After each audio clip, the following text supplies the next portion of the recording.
This is United for Biodiversity, the Alliance podcast, a platform that unites global voices in a call to action to protect our planet's rich biodiversity. Join us for critical insights and let's stand united for biodiversity. Welcome to this week's episode of United for Biodiversity, the Alliance podcast. I am your host, Kiana Wilberg. Over the past few weeks, we have discussed a range of important topics that are critical to the conversation of protecting the world's biodiversity. Today, we zero in on a very important aspect of this entire discussion, and that pertains to financing. To help us with today's discussion is a very important guest, Ms. Marianna Lara Otaola of the Global Green Growth Institute. She is the lead on climate finance at their Mexico office. Ms. Lana, welcome to the podcast. Thank you for being here. Thank you, Kiana. Thank you very much for having us here. Thank you. So, before I dive into my substantive questions, tell us a bit about the work of the Global Green Growth Institute, because as I noted, financing is a very important part of this discussion. So Triple GI or GGGI, we are an international organization. We have almost 50 member states across the world, and Wow. basically, yes, we are growing. We are quite young as an organization. We are 12 years old, and basically, our mandate is promote a green growth, less carbon resilient and inclusive. So we provide technical assistance to governments mainly, but also we work with private sector towards these green growth facilities and so on. So basically, in the region, in Latin America and the Caribbean, sustainable finance has been an important area of work. Basically, it's one of our competitive advantages. Well, not only in the region, but worldwide, but we are talking here in this part of the world. And basically, GGGI's 2030 strategy emphasizes on catalyzing and accelerating access to climate finance for our member states. And the way we do it is we have three main work areas. One is creating enabling conditions, which is basically regulatory frameworks, policies, market mechanisms, and so on. Also, we work the second stream is financial instruments, such as green and social bonds, to direct capital towards responsible initiatives. And at least in LAC, for the past, I think since 2017, we have mobilized over 1 billion, no, over 8 billion US dollars. So Wow. that's has been exactly. And then the third work stream that we have we worked on is transparency and accountability of those financial, those resources that have been mobilized. And we worked, of course, aligned to the enhanced transparency framework and so on. So basically, that's what we do. Wow, that is amazing work. So, thank you for the work that your organization is doing. That's really impressive. Now, as you noted, you've worked with GGGI, and that has allowed you to engage with governments for varying countries. Is there any particular project or country success story that shows you what's possible when green finance really works? Wow. Well, we have a lot of examples, so Hmm. that's a good news. But I would say, at least in this part of the world, in LAC, basically we have worked in these green bonds and sustainable bonds and so on in Peru, in Mexico, in Ecuador, which have mobilized a lot and of billions towards different green initiatives that entail resilience, conservation, and so on. So I wouldn't just showcase one, but we have a range, and I would mainly say that it's in this region that a lot of financial instruments, innovative in the world and in the region, are happening, like debt for nature swaps and so on. So yes. So, green and blue bonds are gaining traction as tools for sustainable financing. Break down for our audience What are green and blue bonds? And can you also share with us what makes these instruments so impactful in accelerating climate and ocean positive investments? Yes. So bonds that have these specific tag, green or blue, the resources that are obtained are have to be allocated or blue investments. So different to plain vanilla bonds that you go to the market, you raise some money, you have that issuance, and you can work it, allocate those resources for whatever the government or a company wants to do. In the case of these tag bonds, it's for specific purposes, for eligible criteria that have important impact on climate change. So in the case of green and blue bonds, um, well, there are a lot of opportunities and advantages, and that's why in the region it's growing. Well, not in the region, in worldwide, honestly. So one of the options is that it offers long-term viability. So sometimes, as a government or company or whatever, you want, of course, long-term maturity. Also, it facilitates transitions. Usually we come from a really carbonized economies, and we want to go to decarbonize, low carbon, and so on. So you have specific instruments that help you in that sense, with by including indicators, KPIs, and so that's another option. Also, green and blue bonds mitigate risk. Sometimes investors are more cautious about lending to climate vulnerable nations or to these specific initiatives.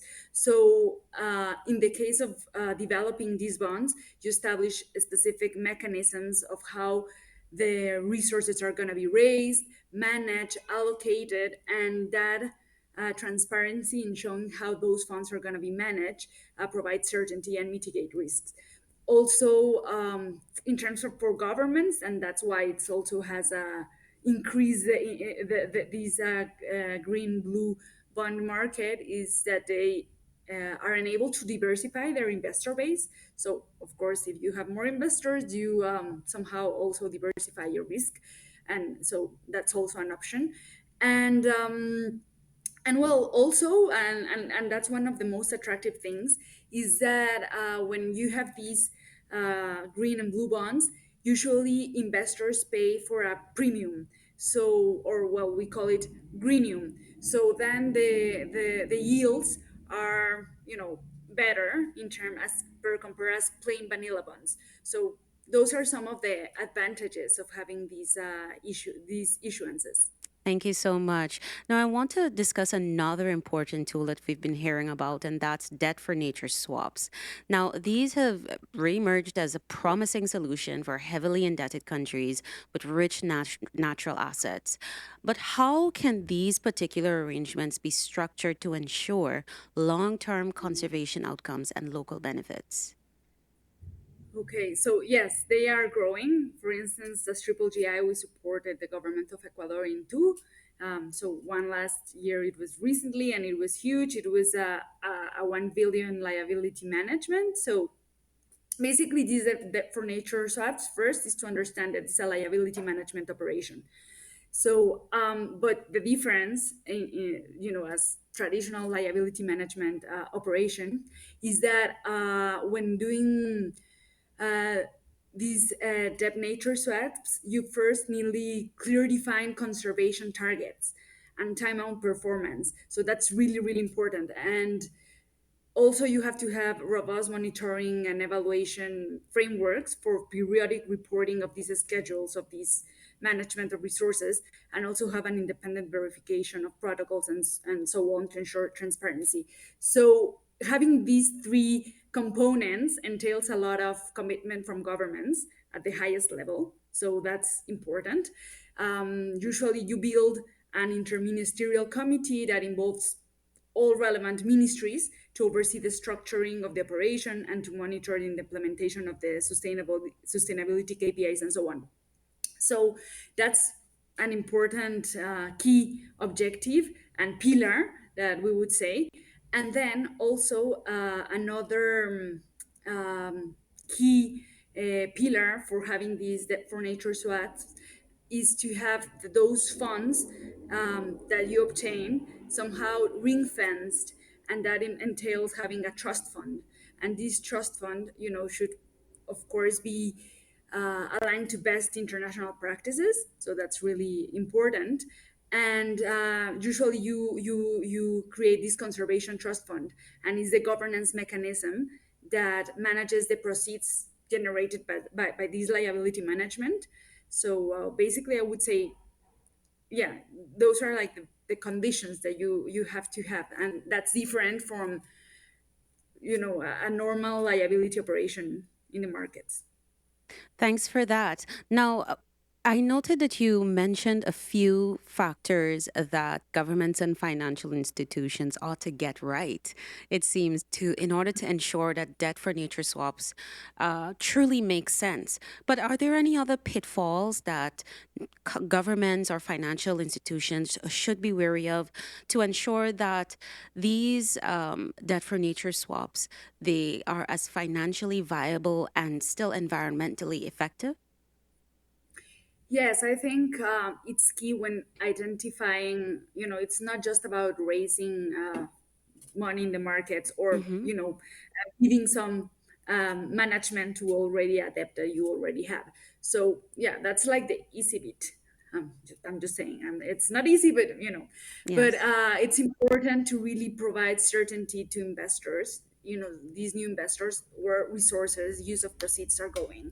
So, in terms, the government have to really have established commitments at the highest levels, aligned to, I don't know, adaptation plans, NDCs, and so on. And so that, for instance, if you're raising $400 million, whatever, that they go to these natural protected areas, or you really say what's, for where the money is going, and what's the impact in terms of conservation, for instance. So that's really important work that has to be done, and it's where the environmental sector joins the financial sector. Thank you so much, Ms. Lana. To wrap up today's discussion, I want to talk a little bit about Guyana, which has often been lauded for its green leadership, and it's now stepping into a new chapter, adopting the global biodiversity fight. And I want to get your take on how crucial this chapter is in today's global climate dialogue. Yeah, I think Guyana, as well as a lot of countries in the Latin American Caribbean region, is one of the richest in terms of biodiversity. That's very important to say. And so, having that commitment entails that all of us, and in this case, Guyana, is okay committed to protect this biodiversity. And so that's something that I applaud from the government, and it's important, to follow up on that. And but of course, biodiversity requires money. Well, everything requires money. So I think that Guyana, as being a lead in green initiatives and green finance too, it's a call for starting to use these instruments like green bonds, blue bonds, for exactly financing a specific climate related targets.